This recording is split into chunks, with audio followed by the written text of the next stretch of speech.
Hey everybody, welcome to the video. Let's go over the 10-game MLB DFS slate for today on Draftkings. But before we continue, as always, if you guys could just leave a like. I know it's something small, it's just leaving a like on a video, but it really does help me out, and I really do appreciate it. The more you guys interact with my content, leaving likes, leaving comments, and all that fun stuff, it's going to boost me up in the YouTube algorithm and recommend my videos to more people. And the more people that watch my videos, obviously the more that helps me out. So if you could just do me a favor, leave a like, and if you're new to the channel, you might as well hit that subscribe button. I'm going to be here all season long trying to help you guys become better MLB DFS players and cover other sports as well. So if you're going to keep coming back to the channel each and every single day or each and every single week, you might as well hit that subscribe button, turn the notification bell so you don't miss out whenever I post new videos. You can also follow me on social media at ChrisPennell16 on Twitter, CPen16 on IG. And if you want to support my content over on Patreon, it's always much appreciated. I do appreciate each and every single one of you guys. You get access to all the extra content I put out every single day in the Discord. So if you're interested, hit the link in the description below. If you're not, that's fine. Let's just dive into today's slate. And we have a lot of games on tap, but the thing is, I was struggling to find a lot of guys that I liked. Usually on like 7-game slates, I'll find a whole laundry list of players I like. I was kind of struggling in this one, so it might be a shorter video, but I know some of you might not have any complaints about that because my videos are usually pretty long, but I like going in depth. And so my first thoughts on this slate was the pitching. There is some decent pitchers up top, but there's also not a lot of great spots for bats, and the clear obvious choice is cores, and they're going to be pretty expensive, so I don't want to really break the bank on pitching, so I feel like I'm going to live in this mid-range to cheap option at pitcher because I think the bats are going to be the more important. This is going to be the more important way to go on this slate rather than spending up for pitching and try to lock that down because we actually have some good mid-range pitching options, which I think a lot of people will go this way. It's the night before the slate. It's only 11:30 p.m., so obviously things could change. But as of right now, I feel like a lot of people are just going to stick in this mid-range because we got some decent options here with some strikeout upside.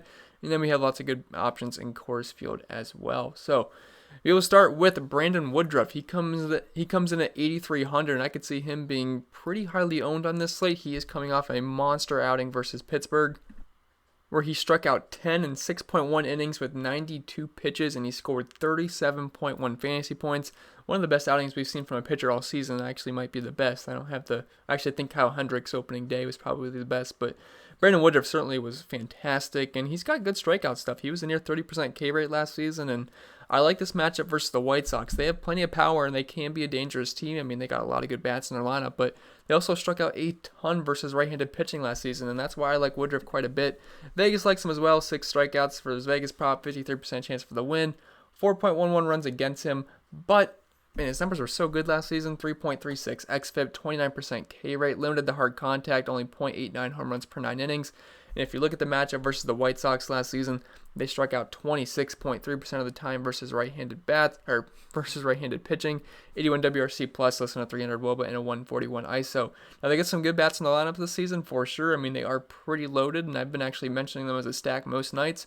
But I like the upside here for Woodruff, and at 8,300, I think we're getting a good price tag on him. And for the most part, I'm more concerned with bats on this slate. I'm pretty much just concerned of getting Coors Field's bats. So I like Woodruff as potentially an SP1 option, definitely an SP2 if you want to spend up for a guy like Corbin, but I really don't think he's going to be that necessary on this slate. So definitely like this mid-range, and Woodruff is one of the guys I would be looking to start my lineups with.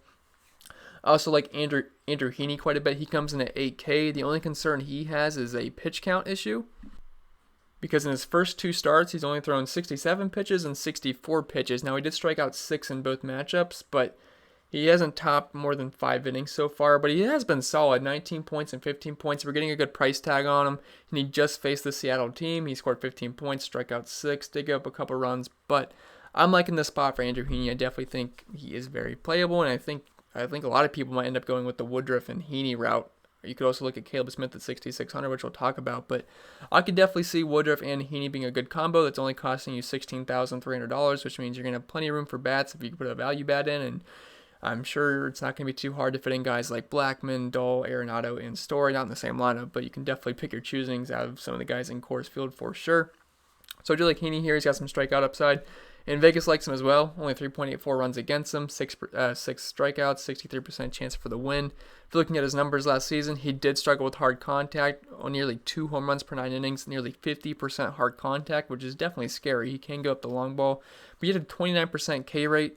And if you're looking at Seattle versus lefties last season, they struck out 25.7% of the time. They do have some pop, but I think for the most part, Kinney at 8K is a pretty fair price tag. If we can see him go to around 75 to 80 pitches, I think he should be one of the better value pitchers on the entire slate. So I do like Andrew Heaney quite a bit. I could definitely see him being top 3 in ownership among the pitchers on this slate. Then Kyle Hendricks, he comes in at 7,700. I only have him on here because it looks like the weather in Chicago once again is going to be blowing in. Not as much as it was last night. I believe last night it was around 15 to 20 miles per hour. And like I told you guys, those pitchers both had some pretty good outings. Alec Mills, I don't believe, gave a run. And then Danny Duffy was solid for the most part. I think he only gave 1 run and scored over 20 fantasy points, if I'm remembering correctly. So both pitchers ended up doing very well. That wind blowing in is definitely a big boost to pitchers. While it's not going to be blowing in as hard in this game, it's still going to be blowing in, which is going to be a boost for Kyle Hendricks. Now, he is not a big strikeout upside pitcher, but I will say he had one of the best games we'll see all season so far on opening day when he went a complete game shutout, scored, 45 fantasy points? I'll check that. Yeah, he scored 45.5 fantasy points and he threw 103 pitches, so pitch count obviously is not going to be an issue. His next start versus the Reds, he did struggle, only threw 85 pitches, had 3 strikeouts, and scored negative 1.7 fantasy points. But the matchup here versus the Royals, it's not bad. Kind of view him as a similar play as Alec Mills as yesterday, and I think he's just going to be fine. I would rather probably just spend down for Alex Smith, thinking NFL. Caleb Smith at 6,600 because you get some savings there and you get a little bit more upside. But I think Hendricks is definitely a safe option on this slate. The Royals don't pose too much of a threat to me. If you're looking at their splits versus righties last season, they had a 22% K rate. So they didn't strike out very much, and Kyle Hendricks doesn't strike out a lot of bats. So I'm not expecting like a big K performance here. Vegas isn't either. I think he's only at 4.5 strikeouts in Vegas right now, but 65% chance for the win, and overall just pretty weak power numbers versus righties last season. So I definitely think Hendricks is in play here. Oh, I'm sorry, I was looking at the lefties, but if you're looking at the righties, still pretty weak numbers overall. So if you want to just go all the way down, which there's a couple of pitchers that are cheaper than Caleb Smith, but I think he's the most viable one in this cheap range because he comes in at 6,600 and he gets that soft matchup versus Baltimore, who we all know struggles versus left-handed pitching quite a bit. Now his numbers, he's got upside, but he also gives up a ton of fly balls and a lot of hard contact and a lot of home runs. That's his issue. So looking at his numbers last season, he had a 5.05 xFIP. That's awful. That's pretty darn bad. But he had a 26% K rate, near a double-digit walk rate, 52% fly ball rate, and nearly 2 home runs per 9 innings. That's the bad side of Caleb Smith, but he certainly has some upside here, and it's a pretty soft matchup going up against the Orioles. If you're looking at their splits last season versus lefties, they had a 26.1% K rate, 0.154 ISO, 85 WRC plus. It's pretty much a high risk, high reward here with Caleb Smith. If you're only paying $6,600 for him, you can spend up for a lot of bats as long as you're using a guy like Kinney or Woodruff as your SP1, and you should be able to load up Coors Field no problem. The guy definitely has blow-up potential, but he certainly's got some upside here with this high K rate. You just kind of got to hope those balls don't leave the yard. Now, he's pitching in a hitter's park. He's not in Miami, so it's definitely a downgrade for him. But I still like his price tag, and I do think he is viable for sure. But I think that's pretty much all I got to say about pitching, so we can probably move on to the bats now. And there's not as many bats as I usually have here. I think I only have about 20-some, but so we'll probably go through this quickly. Because there's a lot of spots I like for the bats. I mean, Coors Field's the obvious standout, but outside of that, a couple of guys on the Angels, and it's just not that exciting of a slate for the bats besides Coors Field, so we'll just go through them here. So up top at catcher, we have Kurt Suzuki. He comes in at 3,800 going up against the lefty and Steven Matz. Now, Steven Matz is not the worst pitcher in the world, but he can give up power to both sides of the plate, and Kurt Suzuki is pretty solid versus left-handed pitching. If you're looking at his numbers last season, he only had a 12% K rate, 343 batting average, 143 WRC plus, and your 600 slugging. He's got some pretty good splits versus lefties, and if you're looking at Matt's splits versus righties, 22% K rate, and your 200 ISO, 320 WOBA. I think some of the righties here for the Nationals are definitely in play. And he also really struggles with holding runners. Not saying Kurt Suzuki's a threat to steal bases, but you can look at a guy like Trey Turner, who we'll talk about in a little bit. Then dropping down, we have Tony Wolters, 3,700. This really isn't trying to overthink it here. He's just going in Coors Field. Sorry to pause quick. I don't remember where I exactly left off. But anyway, Tony Wolters, he's in Coors Field. He's not the best hitter in the world whatsoever, but they're going up against a righty and Kevin Guzman. And Wolters splits, they're obviously not great. 254 batting average versus right-handed pitching isn't too bad, though. I mean, that's at least respectable. And if you're looking at Guzman's splits last season, 193 ISO given up to lefties and 155 ISO given up to righties. Now, he did have a 28% K rate to lefties last season, but we're in Coors Field. I'm not going to be too concerned about anything. I think you can just pretty much stack up cores and not really have to worry about it whatsoever. Then if you want a cheap option, you have Martine Maldonado. He comes in at 2,600. Don't love picking on Madison Bumgarner, but he's certainly not the pitcher he used to be, and you can use righties against him. If you're looking at Madison Bumgarner's splits versus righties last season, he was much tougher on lefties. 120 ISO, 28% K rate, but a 200 ISO to righties, only a 22% K rate to them as well. And Maldonado, he's got some at least halfway okay splits versus lefties, a 181 ISO, 230 batting average is pretty gross, but he does have some pop versus left-handed pitching, and he's only 2,600, so really not asking for much here. Then dropping down to first base, we have Daniel Murphy, 4,500. It's pretty much going to be him or Belt at first base for me. I can't imagine a scenario where I'm not playing one of the two of those guys because they're just the clear best options here. You also have Shohei Ohtani, who I'm not even sure if he's going to play, but if he does, I think he's also a candidate at first base as well. I do have him listed in the outfield right now, but anyway, Daniel Murphy, Brandon Belt, you're probably going to end up playing one of the two of these guys. They're also pretty cheap, 4,500 and 4,300. Murphy gets the matchup versus Kevin Guzman. Now, German Marquez is not someone I really typically like to pick against, but he did struggle with lefties last season quite a bit, and we're in Coors Field. But anyways, talking about Daniel Murphy, he's fine. He's not really a big power guy, but he's definitely a contact hitter for the most part. Only a 13% K rate to lefties to right-handed pitching last season. Kevin Guzman, again, he has that high strikeout rate versus lefties, but we're in Coors Field. I don't really care. The Rockies have the highest implied team total in the slate at 7.13. Coors Field went off once again last night, and I think we're going to see similar results once again. Then Brandon Belt, he comes at 4,300. Now, Marquez is not a bad pitcher, but versus lefties, he does struggle and give up power, and Brandon Belt certainly got quite a bit of power versus right-handed pitching. If you're looking at his splits last season, he had a 186 ISO, 104 WRC+, 242 batting average, which is not great, but he does have some pop versus right-handed bats. Double-digit walk rate, has a high fly ball rate. I like his price tag quite a bit, and he definitely makes a pretty solid play. Then if you're looking for some value of Ryan O'Hearn at 2,600, don't love it, especially with the wind blowing in, but if you need a dirt cheap option, he does have some pop versus right-handed pitching. Looking at his splits, 200 ISO versus them, an awful 200 batting average and an awful 25% K rate, but he's only there as just a dirt cheap option if you're looking for some value at first base. Dropping out of second base, he's also eligible at first, but Ryan Mcmahon, he comes in at 4,600. And again, I pretty much like anybody in Coors Field. I think it's by far the best place to go for bats tonight because the other games just don't really get me too excited. There's usually another good stack on the slate. Like last night we had the Twins, we had the White Sox, we had the Yankees, and we also had the Athletics. There was some good secondary stacks. On this slate, not really so much. You could potentially look at the Angels, but maybe Washington, but outside of that, I think it's pretty gross for the bats. So I'm probably going to be living in Coors Field. I imagine it's going to be an absolute chalk fest in there, especially with some decent cheap pitching options on this slate. And no real must-have spend up like Cole last night, which even Cole didn't even work out that well. So I can definitely see these Coors bats being very, very expensive. So if you're trying to get different, man, it's going to be tough because there's a couple of offenses you can look at, but man, Coors Field is just by far the best place to look, especially for the Rockies. But anyway, I was talking about Ryan Mcmahon. He's got some decent power versus right-handed pitching. He actually had some more power versus lefties last season, but it's Coors Field. Everybody is in play here. Dropping out to Howie Kendrick, 3,700. I do have some slight interest in these Washington bats. That might be one of the places you can go if you want to pivot off of the Coors Field chalk, which I think is going to be extremely chalky.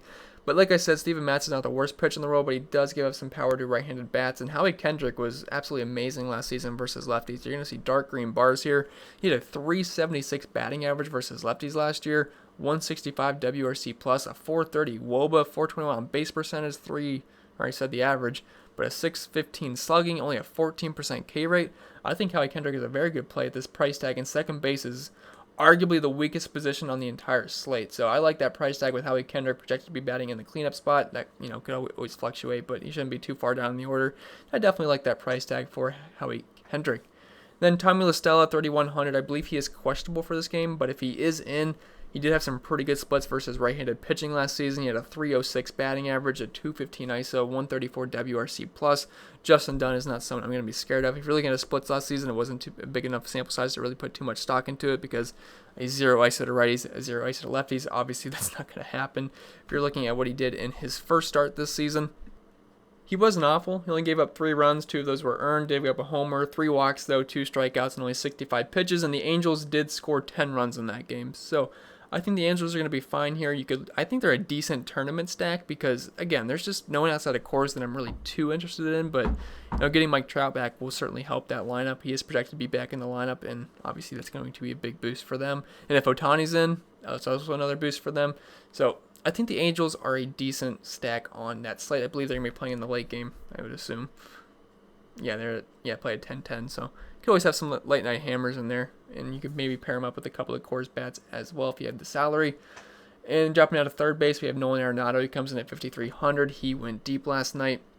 And I pretty much just like everybody in Coors Field. But Kevin Guzman, he did have a lower strikeout rate versus righties last season. Did give up less power, but Arenado in Coors Field, I mean, it's always going to be a top play for me. He's great versus lefties. He's also great versus righties. Better versus lefties, but still elite numbers overall versus right-handed pitching. And Coors, and especially the Rockies, are going to be the best plays on the entire slate. They're expensive, yes, but they are certainly in play here versus Kevin Guzman and the Giants bullpen.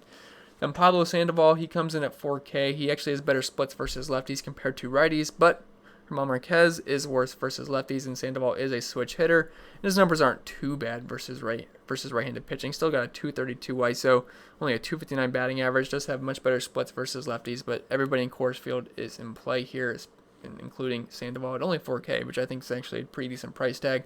These Giants batters did see a price decrease last night. They were super, super expensive. I think Yastrzemski was... wasn't he? He was near 6K, wasn't he? Maybe 5,900. He was almost 6K. You also had Dickerson at 5,200. I mean, they were super, super expensive. They're getting a little bit of a price decrease here because they are giving some respect to Marquez. He definitely could rack up some strikeouts, but he does struggle with lefties, and Sandoval will be hitting from the right side of the plate. So don't mind Sandoval. Then Starlin Castro, he's also eligible at second base. He's only 3,300 going up against Steven Matz. Again, Matz is not the worst pitch in the world, but if you want to pivot off of Coors, I don't think the Nationals are the worst option in the world. I like his price tag. If you're looking at his splits versus lefties last season, they weren't great, but he still had a 323 batting average. Doesn't have a ton of pop, but a 207 ISO, 351 on base percentage, 129 WRC plus. He's fine. I think he's totally fine. Only a 16% K rate, decent splits, and he's only 3,300. So on a really weak position at second base, also third base, which, I mean, outside of Arenado, it's pretty weak for the most part. I can see Starlin Castro being one of the better value plays on the slate. Then going to shortstop, we have Trevor Story. He's at a massive price tag of 5,700, but literally all the Rockies are elite plays on this slate. A team total of over 7. If you're looking at his splits versus right-handed pitching last season, a 264 ISO, 286 batting average. I don't think I really need to go too in-depth here, guys. Trevor Story, Nolan Aronado, Charlie Blackmon, they're all elite plays on this slate. Love every single Rocky. And Kevin Guzman did have a lower strikeout rate versus righties last season as well. Then Trey Turner, he comes in at 4,800. If you're not playing Story, I think Trey Turner is a really good tournament pivot, and he's also 900 cheaper, so I guess it's not technically a pivot, but it would be a pivot off of Story, who I do think will definitely carry some high ownership just because it's Coors Field, and people are going to have some money to spend on bats, especially if they're going mid-range or cheap with a guy like Caleb Smith. So Trey Turner, I think he's a decent pivot. And one thing about Steven Matz is that he is one of the pitchers that allows the most base runners every single year. Last season, I believe he was top 10 in stolen bases allowed, and Trey Turner's got plenty of speeds on the top of the order. If he can get on base, there's a good chance he could steal a base or two in the first inning. So I definitely think Trey Turner is a decent option there. He was better versus right-handed pitching last season, but he still had a 316 batting average versus lefties last year, and there's definitely a lot of stolen base upside here for Trey Turner. So I definitely think he's a pretty good option. Then you have Brandon Crawford. He's in Coors Field, guys. I'd prefer the lefties versus Marquez. Marquez is actually pretty tough on righties, but he did give up power to lefties last season, and the strikeout rate dropped nearly 8%, and we're in Coors Field. Crawford is a fine play. If you're looking at his splits versus right-handed pitching last season, obviously going to be better compared to lefties. Not a great hitter overall, but he's fine. He's 4K. It's Coors Field. You guys get the idea at this point. Then in the outfield, Mike Trout is expected to come back from the paternity list, not the maternity list, the paternity list. He's at a massive price tag, but he does crush right-handed pitching. These numbers are going to be insane. All dark green bars here. 379 ISO, 188 WRC plus, 682 slugging. Elite numbers all around. And you're a 20% walk rate versus right-handed pitching.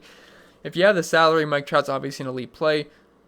If you're stacking up some Angels, you can't leave guys like Rendon or Mike Trout off, even though they're super expensive. So if you got the dough, I don't mind Mike Trout. Now, if you're playing Mike Trout, you're probably not going to be able to afford a guy like Yastrzemski or Charlie Black, one of those kind of guys. So you're just pretty much making a point to pivot off of cores there. But, I mean, Mike Trout's obviously in the lead option pretty much every single slate.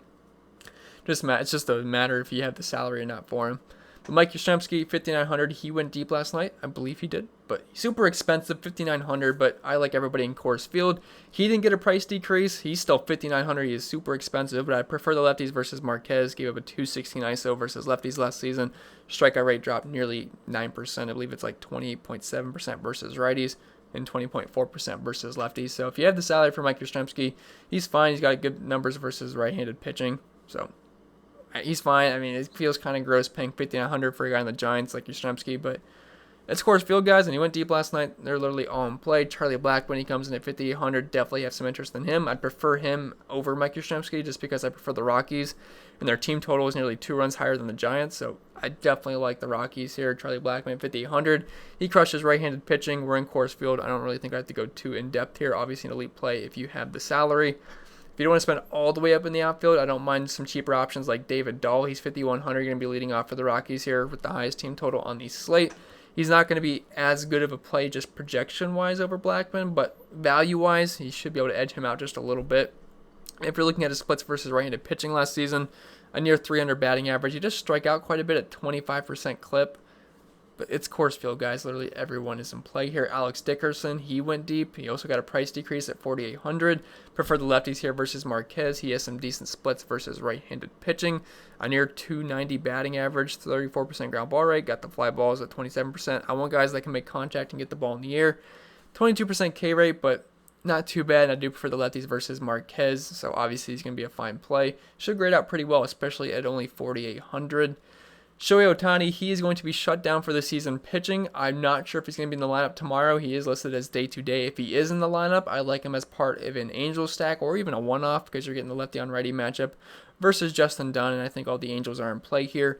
They have a team total of over 5. I believe it's at 5.16, which isn't as big as some of the other teams, but they're also not in Coors Field. But I do think they're a decent pivot off of Coors if you want some lower ownership. And Ohtani obviously has pretty good numbers versus right-handed pitching. Looking at his numbers last season, a near 300 batting average, 127 WRC plus at 240 ISO. As long as he's in the lineup, I do think he's a pretty solid play. Sam Hilliard, 4,200. If he makes the lineup, he's got some good splits versus righties. It wasn't a big sample size last season, but he had 371 ISO versus them, 120 on WRC plus, and near 275 batting average and near 700 slugging. If he makes the lineup, I think he's a totally fine play versus righty Kevin Guzman. Then we have two cheaper options in Justin Upton. I think if you're stacking the Angels, he makes a decent part of the stack. He's only 3,700. He's got much better splits versus righties compared to lefties. But looking at splits versus lefties last season, usually righties hit lefties very well. That is not the case. Justin Upton was reverse splitsy last year. Only had a 136 batting average versus lefties, 47 WRC plus. Just really, really bad numbers all around. But when it goes to the righties, ISO bumps up to 222, 112 WRC plus, just overall much better numbers. So if you're stacking the Angels up, I don't mind Justin Upton, who should be hitting cleanup. Then just sticking with the Rockies at the very end, we have Matt Kemp, 3,600 going against Kevin Guzman. Guzman did have a lower strikeout rate to righties last season, and the Rockies are just the best plays on the entire slate. He's also 3,600, so you're getting a pretty cheap Rocky, which it's pretty tough to do. So I do think he's an interesting option there. And he's actually been hitting pretty well this season so far as well. I think he got like 5 or 7 points tonight, which is just fine for his price tag. Now, before we go, I did have one person. It's Chris Owings. I'm not sure if he's going to make the lineup, but he's only 3,200. He actually homered last night. So if he makes the lineup, he's eligible at second base and outfield. Second base is a very weak position tonight, so he'd be a pretty easy plug-in if you made the lineup in Coors Field with that price tag. But after that, that is pretty much it. So this is a shorter video, guys, but there just wasn't as many options I liked on this slate as usual. But if this video was helpful, remember to leave a like. It really does help me out. I really do appreciate that. If you guys are new to the channel, hit that subscribe button. It also really helps me out. I really do appreciate that as well. You can follow me on social media, ChrisPennell16 on Twitter, CPen16 on IG. If you want to support the content over on Patreon, always much appreciated. But that's going to be it, guys, and I'll see you in the next video. And I hope you guys enjoy your Tuesday.